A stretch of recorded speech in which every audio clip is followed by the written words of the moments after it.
Welcome to life line.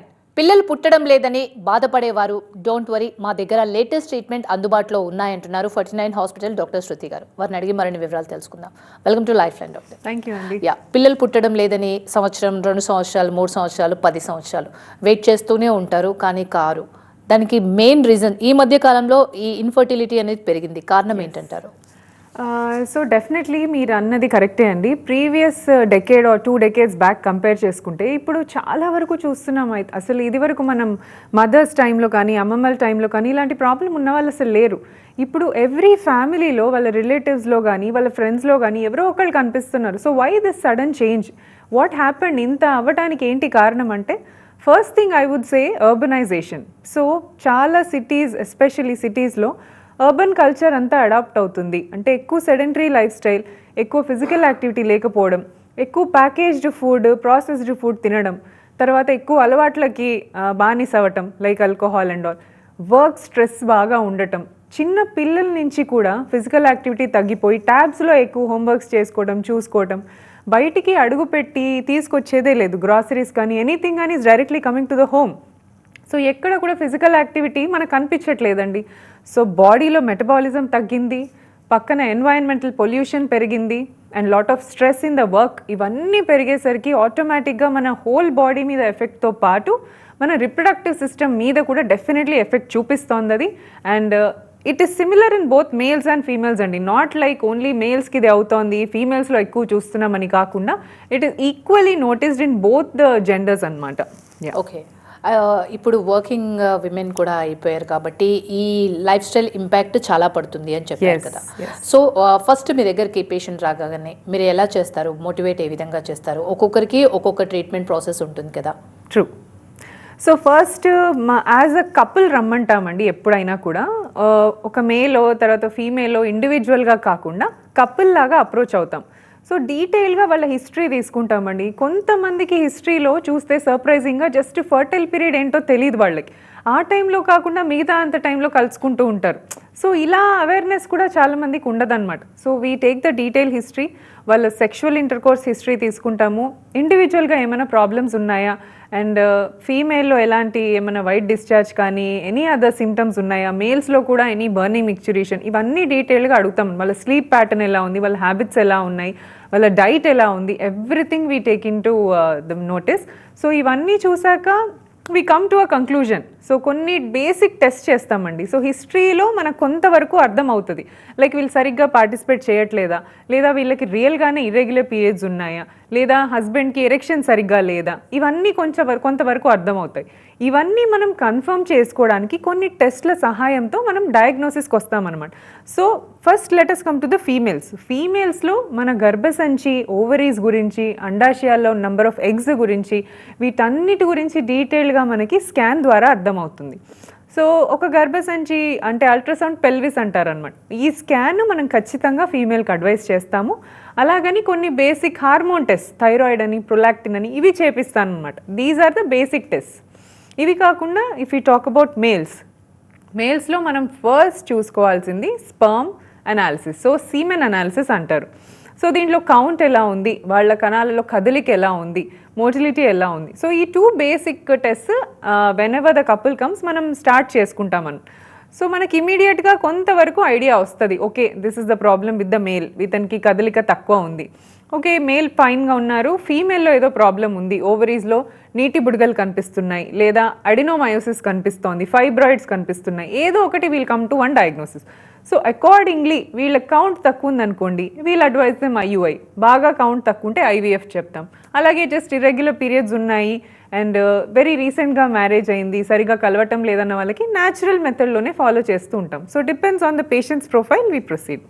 Okay, first మీరు ఏ process prefer చేస్తారు? ఏది ఈజీగా ఉంటుంది? పేషెంట్స్ ఎవరైనా వచ్చి అడిగేది మాకు ప్రాబ్లం లేకుండా ట్రీట్మెంట్ చేయండి అని, IUI కానీ IVF కానీ, ఏది బెటర్ అంటారు? ఫస్ట్ ఆప్షన్ ఏది తీసుకుంటారు మీరు? సో వన్స్ అగైన్ అండి, I would say it is entirely dependent on the problem. For example వాళ్ళకి మ్యారేజ్ అయ్యి 2-3 years అవుతోంది అంతే, and everything is normal, scan normal ఉంది, స్పర్మ్ కౌంట్ నార్మల్ ఉంది, ట్యూబ్స్ కూడా చెక్ చేసుకున్నారు, ట్యూబ్స్ కూడా నార్మల్ ఉన్నాయి అనుకోండి, we'll try naturally, we'll encourage to try them, న్యాచురల్గానే ట్రై చేయండి. కొద్దిగా మెడిసిన్స్ పెట్టి లైఫ్ స్టైల్ చేంజ్ చేసుకోమని ఎక్సర్సైజ్ డైట్ అన్నీ ఇచ్చేసి న్యాచురల్గా చూస్తాం. బట్ న్యాచురల్గా కూడా అవ్వట్లేదు, వీళ్ళు ఏంటంటే మేము ఎంత కష్టమైనా తీసుకుంటామని, మాకు ప్రెగ్నెన్సీ కావాలి. So this is how they behave. వాళ్ళకి ఈజీ ట్రీట్మెంట్స్ అక్కర్లేదు. ఈ కాలంలో ఉన్న ఫ్యామిలీ స్ట్రెస్, ఎస్పెషల్లీ ఇన్లాస్ అందరూ అడుగుతూ ఉంటారు ఏమైంది, ఈ స్ట్రెస్ తట్టుకోలేక మేము పెద్ద ట్రీట్మెంట్స్కి వెళ్ళిపోతామని, మాకు ఎలాంటి ప్రాబ్లం అయినా పర్వాలేదు అన్నట్టుగా ఉన్నారనమాట. So they parents are very anxious nowadays. So వీళ్ళకి ఆ ప్రాబ్లమ్ని బట్టి, if there is a tubal blocks ఉన్నాయనుకోండి ఫీమేల్లో, మనకు వేరే ఆప్షన్ లేదు, we have to go for IVF వాళ్ళల్లో. అదే sperm count 1 million 2 million or 0 ఇలా ఉందనుకోండి, again we have to go for ICSI, ఇవన్నీ చేసుకోవాల్సి ఉంటుంది. బట్ బార్డర్ లైన్ కౌంట్స్ ఉండి, ఒక సింగిల్ ట్యూబ్ బ్లాక్ ఉండి, లేదా న్యాచురల్గా ట్రై చేసి ఫెయిల్డ్ అటెంప్ట్స్ ఉన్నాయనుకోండి, ఈ బార్డర్ లైన్ కేసెస్లో మనం ఐయుఐ అనేది ఒక ఫస్ట్ అటెంప్ట్ లాగా ట్రై చేస్తాం. So 2 to 3 cycles of failed IUIs ఉంటే, then we move them to IVF to give the success. So all the treatment is only to give success to the patient. So patients ki success avvadanike mana treatment motto mottam.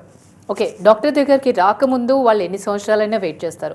Once they come to doctor, వాళ్ళకి ఇమీడియట్గా అయిపోవాలనుకుంటారు, మీరు ఇందాక చెప్పినట్టు. So వాళ్ళకి హెల్దీగా ఉన్న వాళ్ళకి ఎంత టైం తీసుకుంటారు మామూలుగా కన్సీవ్ కావడానికి? కొన్ని ప్రాబ్లమ్స్తో కూడా వస్తారు, పీసీఓడి కానీ, థైరాయిడ్ కానీ, డయాబెటిక్, ఒబెసిటీ, ఇలాంటి ప్రాబ్లమ్స్తో వచ్చిన వాళ్ళకి ఎంత టైం పీరియడ్ ఉంటుందంటారు?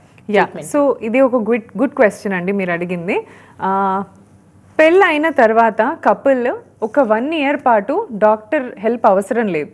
బికాస్ ఫస్ట్ 1 yearలో 90% ఆఫ్ ద కపుల్స్ కన్సీవ్ అయిపోతారండి without the help of the doctor. So ఈ 90% కాని వాళ్ళు ఎవరైతే 10% ఉన్నారో వీళ్ళకి డాక్టర్స్ అవసరం ఉంది. అండ్ మనం ఏజ్ కూడా చూసుకోవాలి ఇక్కడ. సపోజ్ వీళ్ళకి మ్యారేజ్ అయ్యి వీళ్ళు 35 year లోపు ఉంది, female age is below 35, then they can wait easily for 1 year after marriage and then come. But 35 దాటింది, లేట్ మ్యారేజెస్ చేసుకుంటున్నారు ఈ మధ్య కాబట్టి, 36 ఉందనుకోండి ఫీమేల్ ఏజ్, వీళ్ళకు కూడా 1 year పాటు మనం టైం ఇవ్వలేము. ఎందుకంటే వీళ్ళకి ఏజ్ ఫ్యాక్టర్ వస్తుంది, ఏజ్ పెరుగుతూ ఉంటే ఎగ్స్ తగ్గిపోతాయి. సో ఈ మోర్ దెన్ 35 years ఉన్న వాళ్ళలో we only weight for 6 months. మీరు 6 months ట్రై చేయండి, 6 monthsలో మీరు రాలేదంటే come to us. So this is the time period. And then more than 39 years ఉన్నారు, 40 years ఉన్నారు, లేట్ మ్యారేజెస్ అవుతాయి, సెకండ్ మ్యారేజెస్ అవుతాయి. సో వీళ్ళలో 40 years పైన ఉన్న వాళ్ళకి we don't give even 6 months of time, we'll only give them 2 months న్యాచురల్గా try చేయండి. అవ్వట్లేదు అంటే ఇమీడియట్లీ అప్రోచ్ ద డాక్టర్. ఎందుకంటే మనం ఆ గోల్డెన్ పీరియడ్ మిస్ చేయొద్దు. So this is the cut off each age group. Males ఏంటంటే కొద్దిగా వీళ్ళకి స్పర్మ్ కౌంట్ అనేది 45 years 50 years దాకా బాగానే ఉంటుంది. So female age is the main criteria ఇక్కడ. సో దీన్ని బట్టి we call them and follow them up. Okay, అంటే వాళ్ళ ఏజ్ని బట్టి మీరు టైం అనేది ఉంటుంది, వాళ్ళకి ఇస్తామన్నమాట అంత టైం. ఓకే, అయితే ఇప్పుడు వర్కింగ్ విమెన్ ఉంటుంది, వాళ్ళ ట్రీట్మెంట్ తీసుకోవాలనుకున్నారు, ఐయుఐ ఆర్ ఐవీఎఫ్, ఎలా ప్రాసెస్ ఉంటుందంటారు? సో వర్కింగ్ విమెన్కి వస్తే అండి, any infertility treatment doesn't need leaves. మీరు వర్కింగ్ విమెన్ వాళ్ళకి వర్క్ చాలా ఇంపార్టెంట్, వాళ్ళు అన్ని లీవ్స్ తీసుకోలేరు. ఎస్పెషలీ సిటీస్లో they have so many constraints. So వీళ్ళకి ఏంటంటే ఎనీ ట్రీట్మెంట్ ఐయుఐ కానీ ఐవీఎఫ్ కానీ ఎనీ లీవ్ తీసుకోకుండా మీరు డే కేర్ ప్రొసీజర్ లాగా చేసుకుని వెళ్ళిపోవచ్చు. ఫర్ ఎగ్జాంపుల్ ఐయుఐ ప్రాసెసే ఉందనుకోండి, మీకు మార్నింగ్ వస్తారు, హస్బెండ్ శాంపిల్ ఇస్తారు, శాంపిల్ ప్రిపరేషన్ 1 hour జరిగిపోతుంది, మనం శాంపిల్ వేస్తాము, and they can go back immediately and they can resume they work. ఎక్కడ రెస్ట్ అవసరం లేదు. సిమిలర్లీ ఐవీఎఫ్ కూడా అన్ని డే కేర్ ప్రొసీజర్స్ అండి. సో మైనర్ ప్రొసీజర్స్ అనమాట. So nothing to worry. Okay, IUI process ఏ విధంగా ఉంటుందంట? సో ఐయుఐ ప్రాసెస్ మనం స్టార్ట్ చేయాలి అంటే మెయిన్గా ఐయుఐలో స్పర్మ్ మనం లోపల ఇంజెక్ట్ చేస్తామన్నమాట. సో ఐయుఐ ప్రాసెస్లో Day 2 నుంచి మనం వైఫ్ని పిలిచి Day 2లో మెడిసిన్స్ మెల్లగా ఇచ్చి, and then once the egg grows, ఎప్పుడైతే ఎగ్ పెరుగుతుందో మనం స్కాన్లో చెక్ చేసుకుంటాం. So only when the egg is mature, మన ఫీమేల్లో ఎగ్ మెచ్యూర్ అయిన టైంలో ఎగ్ రిలీజ్ అవ్వటానికి మనం ఇంజెక్షన్ ఇస్తామన్నమాట. సో ఎగ్ విడుదల అయిందా లేదా కూడా స్కాన్లో చెక్ చేస్తాము. స్కాన్లో చెక్ చేసి ఎస్ ఎగ్ రిలీజ్ అయింది అంటే వెంటనే పేషెంట్ ఐయుఐ పిలిచి స్పర్మ్ కలెక్ట్ చేస్తామన్నమాట. స్పర్మ్ ఇంట్లోంచి తీసుకురావటం ప్రాహిబిటెడ్ అండి. బికాజ్ ఇలా తీసుకురావటం వల్ల ఎవరు స్పర్మ్ తెస్తున్నారు అనేది ఒక కాన్ఫ్లిక్ట్ ఉంటుంది. So we always collect the sperm in house. Husband sperm మనం మన సెంటర్లోనే కలెక్ట్ చేస్తాము. దాన్ని ప్రాసెస్ చేసి గుడ్ స్పర్మ్స్ ఏవి, యాక్టివ్ స్పర్మ్స్ ఏవి, బ్యాడ్ స్పర్మ్స్ ఏవి అన్నిటినీ డిఫరెన్షియేట్ చేసి which ever is the best sperm అతనిలో అది తీసి ఎగ్ రిలీజ్ అయిన రోజు మనం స్మాల్ క్యాథెటర్ ద్వారా ఒక 5 to 10 మినిట్స్లో పుష్ చేస్తామన్నమాట. సో ఈ ప్రొసీజర్ అయిపోయిన వెంటనే ఒక 10 మినిట్స్ ఆఫ్ రెస్ట్ తర్వాత ఫీమేల్ వెంటనే ఇంటికి వెళ్ళిపోవచ్చు. So this is the main procedure for IUI. Doctor గారు ఇందాక మీరు IUI గురించి చెప్పారు. Yes. IVF ప్రాసెస్ ఎలా ఉంటుంది? బేసిక్గా IVF అనగానే ఇట్స్ ఎ పెయిన్ఫుల్ ప్రాసెస్ అని, అసలు పుట్టే పిల్లలు స్ట్రాంగ్గా ఉంటారా లేదా అని, ట్విన్స్ ఎక్కువగా పుడుతుంటారని, ఇలాంటివి చాలా ఉంటాయి. Yes. ఏది ఫ్యాక్ట్? సో మీరు అన్నవన్నీ కొద్ది వరకు ఫ్యాక్ట్సే, బట్ కొంచెం వరకు అవి మిత్స్ అని కూడా చెప్తాను. సో IVF ప్రాసెస్ కూడా ఎనీ ట్రీట్మెంట్ ప్రొసీజర్ మనం పీరియడ్ సెకండ్ డేనే స్టార్ట్ చేసుకోవాల్సి ఉంటుందండి. So period second day we call the wife and then we check the scan, అన్ని ఎగ్స్ బాగున్నాయా, సేమ్ సైజెస్లో ఉన్నాయా, సింక్రోనస్గా ఉన్నాయా చూస్తాం. ఇది చాలా ఇంపార్టెంట్. సింక్రోనస్గా ఉన్న టైంలో స్టార్ట్ చేస్తే ఎక్కువ నెంబర్ ఆఫ్ ఎగ్స్ పికప్ చేసే ఛాన్స్ ఉంటుంది. సో ఇంజెక్షన్స్ ఇస్తాం, hormonal injections. This is the only difference between IUI and IVF. So hormone injections ఇస్తాం ఇందులో. IUIలో ఓన్లీ మనం ట్యాబ్లెట్స్తో ఎగ్ పెంచుతాం అనమాట. బట్ IVFలో ఇంజెక్షన్స్ ఇవ్వటం వల్ల ఎక్కువ ఎగ్స్ రావటం జరుగుతుంది. సో ఇలానే 10 to 11 డేస్ ఆఫ్ ఇంజెక్షన్స్ తీసుకున్నాక మనం పికప్కి షెడ్యూల్ చేసుకుంటాం. And then 5 to 10 minutes procedure అండి. పికప్ ప్రొసీజర్ అనేది కంప్లీట్గా అనెస్థీషియాలో జరుగుతుంది. So no pain. So pain అనేది ఉండదు. అఫ్ కోర్స్ నీడిల్ యూస్ చేస్తాం ఎగ్స్ పికప్ చేయడానికి, but that needle is passing to the vagina నుంచి పాస్ చేస్తాం కాబట్టి మీ బాడీ మీద ఎటువంటి కట్స్ కానీ ఇది సర్జరీ కానీ కాదు. This is just a procedure. So vagina ద్వారా మనం ఎగ్స్ అన్ని కలెక్ట్ చేసుకుంటాం. కలెక్ట్ చేసిన ఎగ్స్ని ఫస్ట్ ఎలా ఉన్నాయి, how is the quality of the egg మైక్రోస్కోప్లో చెక్ చేస్తాం. త్రూ అవుట్ ద ప్రొసీజర్ మనకి ఎగ్ క్వాలిటీ అర్థం కాదండి. ఇది ఒకటి చాలామంది తెలుసుకోవాల్సిన విషయం. మీకు ముందే ఎగ్స్ తెలుసు కదా, ఇప్పుడు బ్యాడ్ క్వాలిటీ అని ఎలా చెప్తున్నారు అని కొంతమంది అంటారు if they get poor quality eggs. But only మనం ఎగ్స్ తీసిన తర్వాత మైక్రోస్కోప్లో పెడితేనే దాని క్వాలిటీ అర్థం అవుతుంది. So once we see the eggs, మంచి ఎగ్స్ని తీసి వాటికి స్పర్మ్ యాడ్ చేస్తాం. ఎంబ్రియో ఫామ్ అయిపోతుంది. ఈ ఫామ్ అయిన ఎంబ్రియోని వచ్చే నెల కానీ లేదా అదే నెల కానీ ఎండోమెట్రియం ఎప్పుడు రెడీగా ఉంటే ఆ నెల మనం ట్రాన్స్ఫర్ చేస్తామన్నమాట. సో ఇందులో ఎక్కడ కూడా మీకు పెయిన్ అనేది ఉండదు. All the procedures are morning జరిగితే ఒక 1-2 అవర్స్లో మీరు ఇంటికి వెళ్ళిపోయేటట్టే ఉంటుంది. ట్రాన్స్ఫర్ చేశాక కూడా బెడ్ రెస్ట్ ఉండాలి అనేది ఖచ్చితంగా అపోహనే అండి. ఎంత యాక్టివ్గా ఉంటే అంత బ్లడ్ సప్లై బాగుంటుంది, అంత మెడిసిన్స్ మీ యూట్రస్కి రీచ్ అవుతాయి. So activity is important in all these procedures. Okay, IUI కానీ IVF కానీ సక్సెస్ రేట్ ఏ విధంగా ఉందంటారు? Yeah. మున్పటితో పోలిస్తే ఇప్పుడు చాలా బెటర్ అని చెప్తున్నారు. అవునండి, because there are lot of advancements. IUIలో IVFలో చాలా కొత్త రకమైన ట్రీట్మెంట్స్ వచ్చాయి. స్పర్మ్ సెలెక్షన్ టెక్నిక్స్లో కొత్త అడ్వాన్స్మెంట్స్ వచ్చాయి. మ్యాక్స్ అని, మైక్రోఫ్లూయిడిక్స్ అని, ఇవి యూస్ చేయటం వల్ల బెస్ట్ ఆఫ్ ద బెస్ట్ స్పర్మ్ని మనం ఐడెంటిఫై చేయగలుగుతున్నాం. సో ఒక మంచి ఎగ్లోకి ఒక మంచి స్పర్మ్ వేస్తేనే మనకు good embryo and good result వస్తుంది.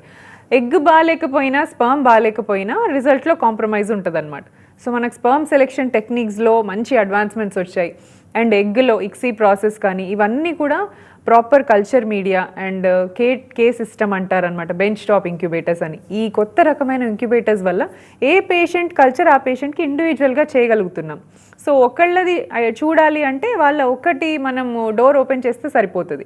ఇది వరకు పెద్ద ఇంక్యుబేటర్ అన్ని పేషెంట్స్వి అందులోనే పెట్టేవాళ్ళం. ఎవరిది చూడాలన్నా అన్ని కాంప్రమైజ్ అయ్యే ఛాన్స్ ఉంటుంది. బట్ ఇప్పుడు అలా లేదు. So we have so many new advance technologies adapted in our labs. So దీనివల్ల రిజల్ట్స్ ఇంప్రూవ్ అయ్యాయి. IUI సక్సెస్ రేట్ మాట్లాడితే ఫ్రాంక్లీ 12 to 15% అండి. అంటే 10 మంది కపుల్స్ IUI చేయించుకుంటే ఒకళ్ళు ప్రెగ్నెంట్ కావచ్చు. అదే IVF సక్సెస్ రేట్ వచ్చి 65%, 60 to 65%. 10 మంది కపుల్స్ IVF చేయించుకుంటే 6 to 7 కపుల్ ప్రెగ్నెంట్ అవుతారు. సక్సెస్ రేట్ 60 to 70% ఉంటుంది. ఇన్ కేస్ అది ఫెయిల్ అయిపోతే, ఫస్ట్ IVF ఫెయిల్ అయిపోతే మళ్ళీ సెకండ్కి ట్రై చేయొచ్చు అంటారా? అబ్సల్యూట్లీ అండి. తనకి ఎగ్స్ బాగున్నాయి, ఎలాంటి ప్రాబ్లం లేదు, and financially they are okay. Because IVF is little costly procedure. అందరు ఫైనాన్షియల్గా కొద్దిగా ఆలోచించి ఫస్ట్ అటెంప్ట్కి ఇది అయిపోతారు. But if they are financially sound and అన్నీ బాగున్నాయి, scan, she ready emotionally, couple ఎమోషనల్గా రెడీ ఉండాలండి. నెగిటివ్ థాట్తో ఏది స్టార్ట్ చేసినా కూడా it will manifest. So always ట్రీట్మెంట్కి పాజిటివ్ యాటిట్యూడ్తో రండి. So we're here to help. So IVFలో నెక్స్ట్ ఇమీడియట్ సైకిల్ కూడా చేసుకోవచ్చు. అలా IVF కూడా 3 to 4 టైమ్స్ చేసుకున్న వాళ్ళు ఉన్నారు. సో అంటిల్ అండ్ అన్లెస్ మీకు ఏజ్ ప్రాబ్లం లేదు, ఎగ్స్ ప్రాబ్లం లేదు, ఫైనాన్షియల్ ప్రాబ్లం లేదు అంటే మనం చేసుకోవచ్చండి IVF ఒక 3 టైమ్స్ వరకు. ఓకే, ఇప్పుడు హెల్త్ ఇష్యూస్తో మీ దగ్గరకు వస్తారు, డిఫరెంట్ పీసీఓడి సమస్యతో కానీ థైరాయిడ్తో కానీ వచ్చినప్పుడు ట్రీట్మెంట్ కోసము మొత్తం మీ ట్రీట్మెంట్ ప్రాసెస్తో పాటు ఈ ఫర్టిలిటీ ప్రాసెస్ కూడా చేస్తారా, ఎలా ఉంటుందంటారు? సో జనరలీ మా దగ్గరకు వచ్చేవాళ్ళు ఫర్టిలిటీ కోసమే వస్తారు, ప్రెగ్నెన్సీ కోసమే వస్తారు. పీసీఓ థైరాయిడ్ వాళ్ళలో ఇన్ఫర్టిలిటీ ఛాన్స్ చాలా హై ఉంటుంది కాబట్టి they come to us. Okay, so we have to treat the problem, అంటే ఎక్కడ సమస్య ఉంది అది ట్రీట్ చేసి అప్పుడు మనం ఫర్టిలిటీ ప్లాన్ చేయాలి. సమస్యను అలాగే ఉంచి ఫర్టిలిటీ ప్లాన్ చేస్తే we won't see the success. So first మూల కారణం ఏంటో దానికి ట్రీట్మెంట్ చేసి, ఇప్పుడు థైరాయిడ్తోనే వచ్చింది అనుకోండి అమ్మాయి, థైరాయిడ్కి టాబ్లెట్ పెడతాం, థైరాయిడ్ లెవెల్స్ నార్మల్ అయినాయా లేదా చెక్ చేస్తాం ఒక 1 month తర్వాత, నార్మల్ ఉన్నాయి అన్నాక ప్రొసీడ్ చేస్తాం. సో ఐయుఐ కానివ్వండి, ఐవీఎఫ్ కానీ, ఎనీ ఫర్టిలిటీ ట్రీట్మెంట్కి అన్ని హార్మోన్ లెవెల్స్ నార్మల్గా ఉండటం, వెయిట్ నార్మల్గా ఉండటం, too much obesity, too much overweight is not a very good factor అనమాట. సో ఒబీస్ ఉన్న వాళ్ళకి lifestyle changes, so weight loss ఇవన్నీ కూడా అయిన తర్వాతనే వీళ్ళు కొన్ని ప్రొసీజర్స్ చేసుకుంటే సక్సెస్ మంచిగా కనిపిస్తుంది. రైట్, ఇందాక మీరు అమౌంట్ గురించి మాట్లాడారు కాబట్టి ఈ మధ్య కాలంలో ఈ ఫర్టిలిటీ సెంటర్స్ పెరిగాయి. గల్లీకో ఫర్టిలిటీ సెంటర్ ఉంది, దేన్ని నమ్మాలి దేన్ని నమ్మొద్దో కూడా తెలియదు. ఇంకోటి సోషల్ మీడియా ప్రభావంతో గూగుల్ని చూసేసి కొంత సొంత ట్రీట్మెంట్ చేసుకొని ఇలా వస్తూ ఉంటారు. అలాంటి వాళ్ళకి మీరు ఏం చెప్తారు? యా, డెఫినెట్లీ గల్లీకి ఒక ఫర్టిలిటీ సెంటర్ ఉంది, అది నేను యాక్సెప్ట్ చేస్తాను. ఎందుకు అలా ఉన్నాయి, అంతమంది ఇన్ఫర్టైల్ పేషెంట్స్ కూడా ఉన్నారు. So too much of infertility seen last 1 decade 10% పెరిగిందండి ఇన్ఫర్టిలిటీ సమస్య. సో దిస్ ఇస్ వరల్డ్ పాపులేషన్లో కన్సిడర్ చేసి సచ్ అ హ్యూజ్ నంబర్, మిలియన్స్లో ఇంక్రీజ్ అయినట్టు. సో ఎవరిని నమ్మాలి నమ్మొద్దు అంటే 3 things ఇంపార్టెంట్ అండి. ఫస్ట్ థింగ్ డాక్టర్ మీ ప్రాబ్లమ్ని కరెక్ట్గా డయాగ్నోస్ చేయగలగాలి. She or he should be able to connect with you, మీ ప్రాబ్లమ్ ఐడెంటిఫై చేసి మీకు ఒక కరెక్ట్ సొల్యూషన్ ఇవ్వగలగాలి. So he should understand you basically, he should counsel you properly. And next lab perfect కండిషన్స్లో ఉండాలండి. So I'm definitely proud to say that we have upgraded our lab and we're seeing very good results. ఈ last 1 year నుంచి చాలా మంచి results వస్తున్నాయి మన దగ్గర. So lab, embryologist చాలా important, second one. And third important thing వచ్చేసి patient compliance అండి. మనం చెప్పిన ట్రీట్మెంట్ పేషెంట్ కరెక్ట్గా తీసుకోగలగాలి. బికాజ్ ఈ హార్మోన్ ట్రీట్మెంట్స్ ఇవన్నీ ఏంటంటే టైం టు టైం తీసుకోవటం ఉంటుంది. సో ఒక పర్ఫెక్ట్ టైమింగ్కి తీసుకోవాలి, ఇవన్నీ టైం చేసుకోవాల్సిన పని. ఇది ఒక్కటి పేషెంట్ సరిగ్గా మనం ఫాలో చేసి instructions, if a perfect doctor meets a perfect embryologist, so I don't think you can ever see a negative result. So మీరు పర్ఫెక్ట్ ప్లేస్ సెలెక్ట్ చేసుకోవాలంటే doctor, embryologist and me treatment ఇవన్నీ కరెక్ట్గా ఉంటే చాలు. Okay, అసలు infertility ప్రాబ్లమే రావద్దు, హెల్తీగా మేము మాకు నార్మలే కావాలనే వాళ్ళకి ఎలాంటి డైట్ మీరు చెప్తారు? ఇంకోటి ప్రాసెస్ చేసేటప్పుడు ఏదైనా స్పెషల్ డైట్ ఉంటుందా? యా, కొంతమంది ఏంటంటే మాకు వాళ్ళకి ప్రాబ్లమ్ ఉంటుంది but still they think that మాకు న్యాచురలే కావాలండి, మాకు అలానే అయితేనే మాకు ప్రెగ్నెన్సీ కావాలి, వేరే ప్రొసీజర్స్ అయితే అవసరం లేదు అంటారు. So I think first of all they should change the thinking, ఆ థాట్ ప్రాసెస్ అనేది మార్చాలి. ఇప్పుడు మీకు స్పర్మ్ కౌంటే లో ఉందనుకోండి, న్యాచురల్గా ప్రెగ్నెన్సీ ఛాన్స్ అనేది డెఫినెట్లీ తగ్గిపోతుంది. సో మనకు న్యాచురలే కావాలి అంటే విత్ లో స్పర్మ్ కౌంట్ ఎలా కన్సీవ్ అవుతారు? సో దీనికి ఖచ్చితంగా ట్రీట్మెంట్ తీసుకోలేదా, ఐవీఎఫ్ చేయించుకుంటేనే వీళ్ళకి ప్రెగ్నెన్సీ వస్తుంది.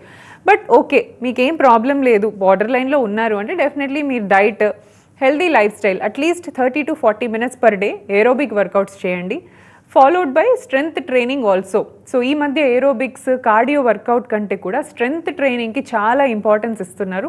స్ట్రెంగ్త్ ట్రైనింగ్ అంటే వెయిట్ ట్రైనింగ్ అండి, డంబల్స్ లేపటం కానీ, స్క్వాట్స్ చేయటం కానీ, మీ బాడీ వెయిట్ని యూజ్ చేసి చేసే ఎక్సర్సైజెస్ని స్ట్రెంగ్త్ ట్రైనింగ్ అంటారు. ఇవి చేసుకోవటం ఆల్టర్నేటింగ్ విత్ కార్డియో, ఇలా చేస్తే డెఫినెట్లీ మనకి చాలా మంచి రిప్రొడక్టివ్ అవుట్కమ్ కనిపిస్తోంది. And even in males also. So sleep బాగుండాలి, ఫిజికల్ యాక్టివిటీ మంచిగా ఉండాలి, అండ్ మీరు తీసుకునే డైట్లో మంచి omega-3 fatty acid, anti oxidants rich diet అంటే oranges, vitamin C very good anti oxidant, then again vitamin D, ఈ విటమిన్ డి చాలా important. So omega-3 fatty acids అంటే ఈ సీడ్స్, తర్వాత సాల్మన్ ఫిష్, వీటన్నిటిలో మంచి omega-3 ఫ్యాటీ యాసిడ్స్ ఉంటుంది. So nuts, dry fruits, fish ఇవి తీసుకోవటం వల్ల మీకు omega-3 అందుతుంది. అండ్ డిన్నర్ ఒకటి మెయిన్ అండి. చాలామంది లేట్ డిన్నర్స్ చేస్తారు, they immediately go to sleep and ఈ డైజెషన్ అవ్వదు. This will simply convert into fat. ఎంత ఫ్యాట్ పెరిగితే అంత హార్మోనల్ ఇంబ్యాలెన్స్, అంత ఇర్రెగ్యులారిటీ, అంత ఇన్ఫర్టిలిటీ. సో బిఫోర్ 7 లైట్ ఉన్న టైంలోనే తినేయాలి అంటారు పెద్దవాళ్ళు. బిఫోర్ 7 డిన్నర్ చేస్తే తర్వాత మీ స్టమక్ కంప్లీట్లీ రెస్ట్లో ఉంటుంది. ఎక్కడైతే అవసరమో అక్కడ రిప్లెనిష్ అవుతుంది. సో నైట్ టైంలోనే చాలా బాడీ రిపేర్ జరుగుతుంది అనమాట. కంప్లీట్ టిష్యూ రిపేర్ అనేది నైట్ టైంలో జరుగుతుంది. సో ఈ నైట్ టైం స్టమక్కి పనివ్వకుండా ఉంచితే వేరే బాడీ ఆర్గన్స్ అన్నీ సెట్ అవుతాయి. So this is also very important. So diet and exercise and proper sleep. Yeah, so ఫైనల్గా మీరు సంతానలేమి సమస్యతో బాధపడే వారికి మీరు ఏం చెప్తారు? గుడ్ ఫుడ్ అండి, and then proper lifestyle. Please be active and ఇమ్మీడియట్గా డయాగ్నోస్ చేసుకోండి. Do not be too late. మీరు డాక్టర్ని అప్రోచ్ అవ్వాలంటే ఇంకో సంవత్సరం తర్వాత 2 సంవత్సరం తర్వాత వెళ్దాం అన్నట్టు కాకుండా టైంకి మీరు ఒక ఒపీనియన్ కోసం అయినా తీసుకోండి. సో దట్ ఈ ప్రాబ్లం ఎక్కువ కాకముందే మనం సొల్యూషన్ కావచ్చు. Obesity is a big no no. Smoking again is a big no no. Alcohol once in a while is fine. So healthy lifestyle is the key to fertility. Thank you so much doctor. Yeah, ఇది వాళ్ళ life line. చూస్తూనే ఉండండి TV9.